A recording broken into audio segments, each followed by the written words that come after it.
Sometimes, sleepless nights aren't caused by your own demons, but by the ones someone else invites into your home. The night started like any other, a quiet house settling into its usual rhythm. The faint hum of the refrigerator, the occasional groan of the old wooden beams, and the low murmur of the television in the living room were all part of the routine. Ava, a woman of habit, was finishing her nightly rituals. Upstairs, Caleb, her teenage stepson, was hosting a friend for the first time in weeks. Caleb's friend, Elias, was polite, perhaps overly so. His words were measured, his gaze unwavering. He didn't say much, but when he did, there was a precision to his tone, a quality that made Ava notice. She hadn't thought much of it at first. Boys that age were often awkward, finding their way in the world, unsure of their place. But as the evening wore on, the air in the house seemed to shift, though she couldn't quite place why. There were no arguments, no loud noises, nothing overtly out of place. Yet something felt different. Ava brushed it off, telling herself it was her imagination. A long day could make even the most mundane things feel strange. But as she headed to bed, she couldn't shake the feeling that something about Elias wasn't quite right. "What would you do?" the narrator's voice whispers, almost as if to the viewer, "if a visitor in your home seemed to know more about you than you ever shared?" The question lingers like a faint echo, setting the stage for a night that Ava would never forget, a night that would change her life forever. Ava's life was a quiet arrangement of routines. She wasn't one for chaos or disorder, she thrived on structure. The mornings began with the careful brewing of coffee in a machine she cleaned meticulously each night. Evenings ended with her journal open on the kitchen counter, the day's events catalogued in her precise handwriting. She didn't write for sentiment, but for control, for clarity. Her house reflected her, every corner neat and deliberate. The walls were soft shades of cream and gray, chosen for their neutrality, for the way they didn't demand attention. The framed photographs were sparse, mostly her husband's family, her own presence in the space barely marked. The kind of home that whispered rather than spoke. Her husband was gone often, his job pulling him across state lines for days at a time. It was part of their arrangement, a necessary sacrifice for the life they wanted. Caleb, her stepson, was another part of that arrangement, a teenager she was still learning how to live with. Their relationship was polite, measured, like two strangers navigating the same space. Caleb was in that in-between phase, old enough to assert his independence but still tethered to the house by rules he didn't like to follow. He wasn't rebellious, at least not in any dramatic sense, but there was an edge to him, a quiet resistance in the way he shut his door a little too hard or let his music play just loud enough to be heard through the walls. Ava didn't interfere much. She wasn't his mother, and she didn't try to be. She didn't know how to, even if she wanted to. That night, when Caleb brought Elias home, Ava wasn't surprised. Caleb had mentioned it casually earlier in the day, barely waiting for her response. The knock on the door came just as she was finishing the dishes, her hands still damp from the water. Elias stood a step behind Caleb, his posture relaxed but his presence oddly noticeable. He was taller than Caleb, with a quiet confidence that made him seem older. He didn't speak much during the introductions, letting Caleb do most of the talking. "This is Elias," Caleb said, his tone nonchalant. "He's staying over tonight." Elias nodded, offering a brief, polite smile. "Thank you for having me," he said, his voice smooth, almost rehearsed. Ava nodded in return, her reply automatic. "Of course. Make yourselves at home." It wasn't what he said, but the way he held her gaze just a second too long, as if he were studying her. She dismissed it as her imagination, the small awkwardness of meeting someone new. The boys retreated upstairs shortly after, their laughter faintly audible as they settled into Caleb's room. Ava stayed downstairs, tidying up the living room and making her usual checklist for the next day. But the house felt different with Elias in it, like an unfamiliar note in a familiar melody. The quiet stretched as the evening wore on. The clock in the kitchen ticked steadily, the sound filling the stillness. The faint hum of a light bulb buzzed in the hallway, a sound she hadn't noticed until tonight. The floorboards creaked faintly as she moved, their sound sharper against the silence. Ava wasn't sure why she was so aware of everything, the small noises, the way the air seemed heavier. She chalked it up to the presence of a guest, the subtle shift in the house's energy when someone new was there. Upstairs, Caleb and Elias's voices had grown quieter. Ava assumed they were settling in for the night, and she welcomed the return of stillness. But as she prepared for bed, brushing her teeth in the dim light of the bathroom, she couldn't shake the faint awareness of Elias's presence. Not his actions or words, those had been perfectly polite, but something else, harder to name. It wasn't unease, exactly. Just something different. The house was quiet, wrapped in the kind of stillness that made even the softest sound seem amplified. Ava was a light sleeper, accustomed to waking at the slightest disturbance. But tonight, she wasn't stirred by the creak of the floorboards or the rustle of leaves against the windows. Tonight, it was something else entirely. She opened her eyes to the faint outline of a figure in the doorway. Her heart jumped, her body instinctively stiffening. She blinked once, twice, her vision sharpening in the dim light filtering in from the hallway. It was Elias. He stood there, his frame motionless, his presence oddly calm. He didn't hover in the shadows or loom threateningly, he simply stood as though waiting for her to notice him, as though his being there was the most natural thing in the world. "I couldn't sleep," he said softly. His tone was level, polite, almost apologetic. He didn't step forward or retreat. He stayed where he was, his silhouette framed by the doorway. Ava pushed herself upright, her pulse steadying but her thoughts racing. She glanced at the clock on the nightstand, 2:43 a.m. The hour lent a strangeness to his presence, but his demeanor didn't match the unease she felt. "Is everything all right?" she asked, her voice low but firm, her hand gripping the edge of the blanket. Elias tilted his head slightly, considering her question as though it were something deeper than a simple inquiry. "Yes," he replied after a pause. I don't sleep much." There was something unhurried about the way he spoke, as though he wasn't intruding but merely continuing a conversation already in progress. His words hung in the air, uncomfortably open-ended. "Does Caleb know you're awake?" she asked, the question slipping out before she could second-guess it. Elias's lips curved into a faint smile, one that didn't quite reach his eyes.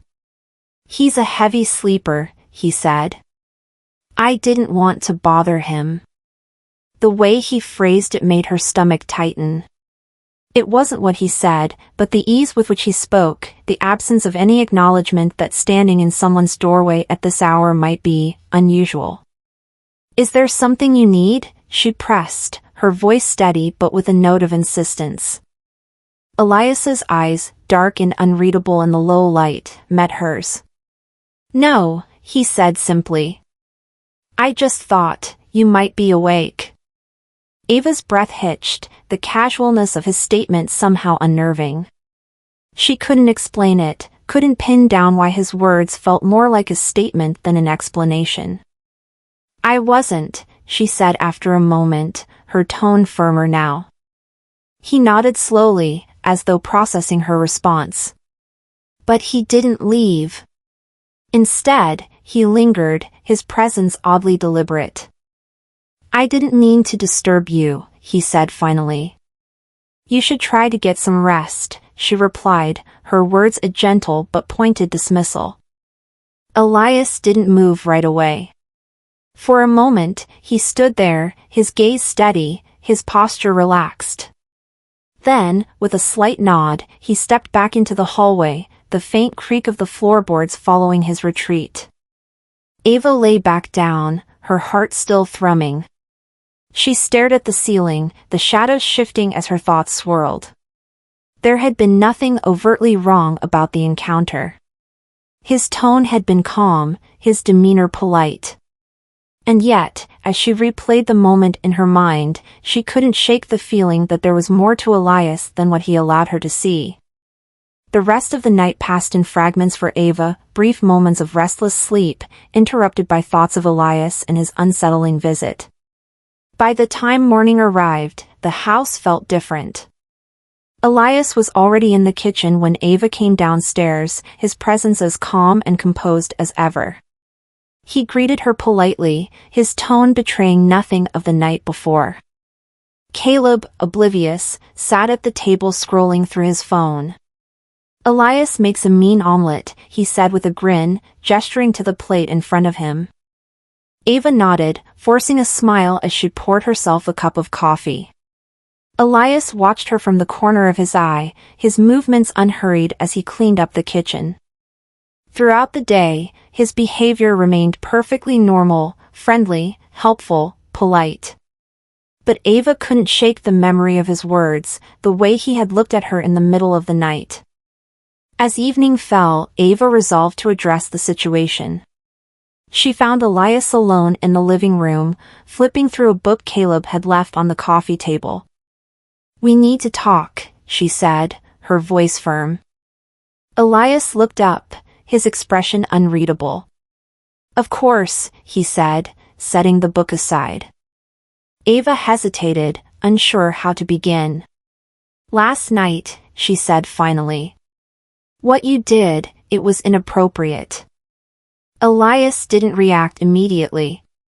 He leaned back slightly, his gaze steady. "I didn't mean to upset you," he said calmly. "I just felt like I needed to talk to someone who would understand." Ava frowned. "Understand what?" Elias's smile returned, faint and enigmatic. "Everything." The word hung in the air between them, heavy and unsettling. Ava stared at him, searching for meaning in his expression, but he gave nothing away. "You're making Caleb uncomfortable," she said, grasping for a tangible reason to end the conversation. Elias raised an eyebrow. "Is that what he told you?" The question caught her off guard, leaving her momentarily speechless. Before she could respond, Caleb entered the room, his usual carefree demeanor intact. "What are you two talking about?" he asked casually. "Nothing important," Elias said smoothly, rising from the couch. He glanced at Ava one last time before heading upstairs, leaving her with a sense of unease she couldn't shake. The house was silent, the kind of quiet that felt heavier at night, pressing down on every sound. Ava sat in the living room, a book resting in her lap. She wasn't reading it, not really. Her eyes skimmed over the words without absorbing them, her mind elsewhere, on the uneasy feeling that had lingered since Elias's unexpected visit to her room. The creak of a step broke her thoughts. She glanced up to see Elias descending the staircase. His movements were unhurried, his figure framed by the dim glow of the hallway light. "I thought you'd gone to bed," Ava said, her voice even. Elias stopped at the base of the stairs, his gaze meeting hers. "Couldn't sleep," he said simply. He stepped closer, his expression calm but unreadable. Ava shifted in her seat, closing the book and setting it aside. "Maybe you should try again," she suggested, though her tone lacked conviction. Elias didn't reply immediately. He moved to the edge of the couch, his presence now too close, his eyes fixed on her in a way that felt uncomfortably intimate. "You're beautiful, you know that?" he said finally, his voice soft but deliberate. The words hung in the air, heavy and unexpected. Ava felt her pulse quicken, her breath catching. She opened her mouth to respond, but no words came. Elias took a step back, as if giving her space, but his gaze didn't waver. "I don't mean to make you uncomfortable," he said. "It's just the truth." Ava's cheeks flushed, her mind racing to process his words, his tone, the way he was looking at her. "You shouldn't say things like that," she said quietly, though her voice lacked its usual firmness. "Why not?" Elias asked, tilting his head slightly. "Because Caleb's my friend? Because you're married? Or because it scares you that I mean it?" Ava stood, her heart pounding. "This is inappropriate," she said, but her voice betrayed her, trembling slightly. Elias didn't move, his expression steady, almost patient. "Inappropriate doesn't mean untrue," he said. The air between them felt charged, the tension almost tangible. Ava glanced toward the hallway, half expecting Caleb to appear, but the house remained silent. "You should go," she said, her voice barely above a whisper. Elias stepped closer, his movements deliberate but unthreatening. "Tell me to leave," he said, his voice low. "If that's really what you want." Ava's breath hitched. She should have told him to go, should have ended this moment before it could unravel further. But she didn't. The silence stretched between them, thick and heavy.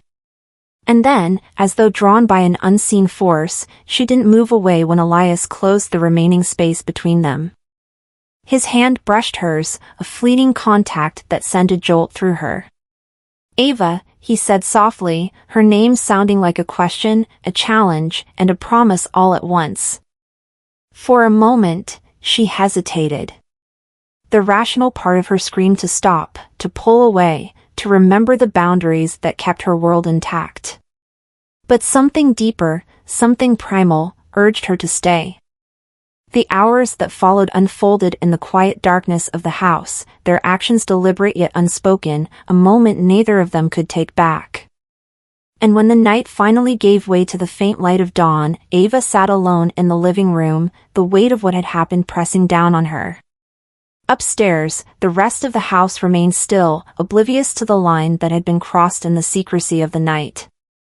Her mind raced with the consequences, the impossibility of undoing what was done. The tension lingered, a silent presence that promised this was far from over. Trust is fragile, an intricate thread that binds relationships together, but it only takes a moment to snap. The people we invite into our lives carry the power to reshape them, for better or for worse. What happened that night wasn't just a fleeting lapse in judgment, it left scars deeper than anyone could have imagined, scars that time alone couldn't heal. In the quiet aftermath of dawn, the weight of choices made under the cover of darkness began to settle. And as the day crept forward, one truth loomed above all else: some boundaries, once crossed, can never be redrawn. If stories like this make you question everything you thought you understood about trust, relationships, and the secrets we keep, don't forget to subscribe. Join us for more tales that linger long after the final word is spoken. Tap that bell icon to stay with us, because the next story might just leave you questioning the ones closest to you.